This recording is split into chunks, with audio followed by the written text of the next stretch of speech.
കഴിഞ്ഞ ദിവസമാണ് ടോക്കിയോയിൽ വെച്ച് നടന്ന 2025 ലോക അത്ലറ്റിക് ചാമ്പ്യൻഷിപ്പിന്റെ കൊടിയിറങ്ങിയത്. USA ഒന്നാമതും അതേപോലെ കെനിയ, എത്യോപ്യ 2-3 സ്ഥാനങ്ങളിൽ എത്തുകയും ചെയ്തു.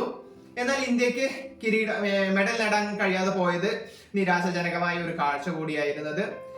ഇന്ത്യയുടെ ഏറ്റവും പ്രധാനപ്പെട്ട മെഡൽ പ്രതീക്ഷ നീരജ് ചോപ്രയിലായിരുന്നു. എന്നാൽ നീരജ് ചോപ്ര 8ാം സ്ഥാനത്താണ് ഫിനിഷ് ചെയ്തത്. 19 അത്ലറ്റിക്കുകൾ 21 ഇനങ്ങളിലായിട്ടായിരുന്നു ഇറങ്ങിയത്. എന്നാൽ 3 പേർക്ക് മാത്രമാണ് ഫൈനലിൽ എത്താനായത്. സച്ചിൻ യാദവ് 4ാം സ്ഥാനത്ത്, ജാവലിൻ ത്രോയിൽ 4ാം സ്ഥാനത്ത് ഫിനിഷ് ചെയ്യുകയുണ്ടായി. അതാണ് ഇന്ത്യൻ താരങ്ങളിലെ ഏറ്റവും മികച്ച പ്രകടനമായി പറയുന്നത്.